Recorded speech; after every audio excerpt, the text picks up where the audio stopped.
There were several low points on the way to handing in that first assignment, and things got even worse when the mark came back. It was a borderline fail.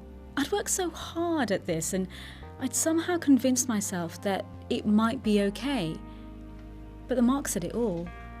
I thought, I've either got to quit the course or I've got to talk to somebody. People often find it hard to ask for help, so they tend to struggle on in isolation.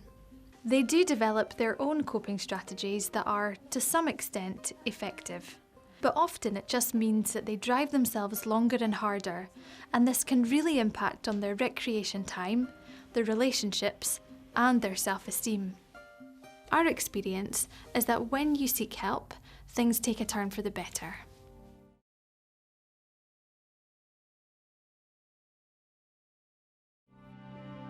I still had this anxiety about getting overwhelmed by the quantity of information. The breakthrough for me was discovering mind mapping. Mind mapping is an excellent way of getting to grips with large and complicated problems. It means drawing a simplified diagram or map of all the important topics that relate to a particular problem. This helps you to see the problem as a whole, all the different elements, and you begin to see ways of organising and linking the elements to create a solution. I would start with a topic or question in the middle of a large piece of paper, and from there I would start to arrange subject headings and subheadings, and it would start to grow and develop. Mind mapping is a powerful tool for organising and problem solving. It's very simple and flexible, and you can apply it to many different kinds of problem. A mind map makes it possible for you to take information that's been gathered from different sources and organise it in a way that addresses your specific problem. This actually transformed my ability to organise my thoughts about what I was reading. It was like a mirror reflection of what was in my head, but in my head all this stuff was jumbled up. When I mind mapped it, the reflection that came back made much better sense to me. I could look at it and start to see how to structure these ideas in order to answer the question. I learned about mind maps for the first time when I worked on this project. When you're struggling with lots of information, the solution never comes to you in a neat, logical way. It's more random. You have to experiment a bit and try things in different combinations, and step back and see the whole picture. The mind map allows you to do all that. Once you have all the elements in view, then you can start to see how to put these points into a logical order. Mind maps are excellent for getting complicated ideas and large amounts of information into a manageable order.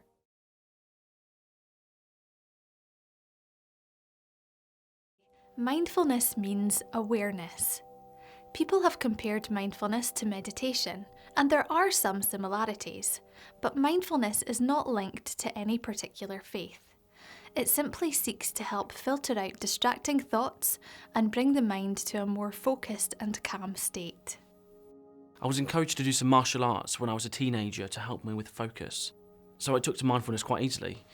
I find that mindfulness is one of those things that the more you put into it, the more you get back. People who learn the techniques of mindfulness experience many very positive benefits, not only in work and education, but also for their general well-being. These techniques take time and practice to become effective, but if you really work at them, the benefits can be truly remarkable. From practicing mindfulness, I've learned to recognise when I'm losing concentration and starting to panic. There are certain triggers, little signs that I pick up on very quickly. It happens very rarely now, but when it does, I can usually catch it early and apply the principles I've learned to let go of these negative thoughts and get my focus back. Mindfulness has been shown to improve many aspects of our thinking, especially attention, memory, and speech. We recommend that you practice the techniques consistently every day for at least 3 weeks to give them the necessary time to make a difference to your thinking patterns.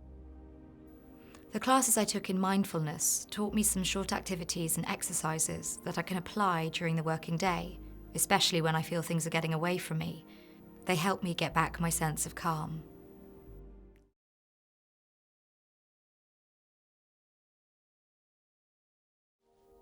We recommend that you group your to-do list into 4 categories: urgent, non-urgent, quick wins, and additional points. Urgent means your top priority tasks. Non-urgent means lower priority tasks. Quick wins are simple tasks that can be achieved quickly. These are good for adding variety into your daily routine. Things like confirming meetings and other tasks that you can get done quickly. Additional points. This gives you a space to note down any other useful information relating to your tasks.